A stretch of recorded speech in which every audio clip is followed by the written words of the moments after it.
Matthew, kanina po ang Mutya Queens ay nanalo ng 100,000 pesos and we're now here with Juliana at siya ang unang maglalaro dito sa... Okay, pwede silang manalo ng total cash prize of 200,000.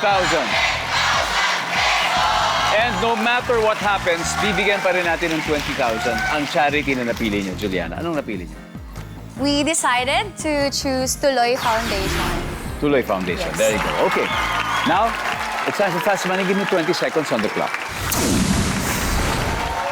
First question.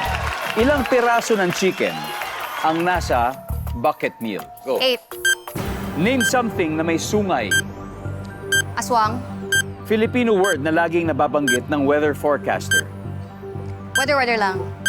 Sa bahay, name something na gumagana pa rin kahit luma na. Clock. Mababasa sa planner ng estudyante ang date ng ano. Exam. Let's go, Juliana. Sa ilang piraso ng chicken na nasa bucket meal, sabi mo 8. Memorize mo. Ang sabi ng survey ay, yeah! Alright. Something na may sungay, ang sabi mo ay aswang. Ang sabi ng survey sa aswang ay, Filipino word na laging nababanggit ng weather forecaster. Ang sabi mo ay, weather lang. Kuya Kim, shout out sa'yo dyan. Kumusta ka? Ang sabi ng survey ay,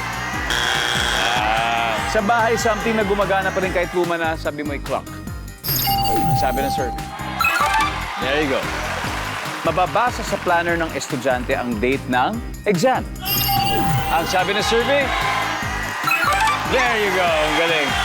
Juliana, good start. Balik na tayo. Let's welcome back Ali. Hi, Ali. Hi. Juliana got 78 points. Kaya. Almost half. Good luck. So at this point, nakikita na po na manonood ang sagot ni Juliana. So give me 25 seconds this time. Ilang piraso ng chicken ang nasa bucket meal? Go. Go. 6. Name something na may sungay. Filipino word na laging nababanggit ng weather forecaster.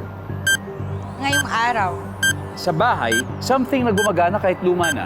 TV. Let's go, Ali!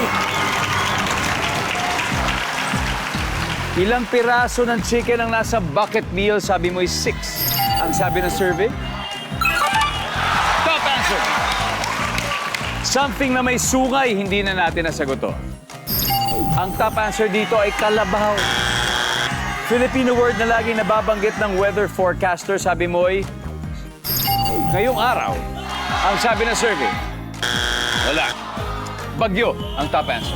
Bagyo. Okay? Mababasa sa planner ng estudyante ang date ng, hindi na natin nasagot to. Ang top answer ay exam, nasagot ni Juliana. Sa bahay, something na gumagana kahit luma na, sabi mo ay TV. Ang sabi ng survey, yan. Ang top answer ay electric fan. Anyway, congratulations, Ali.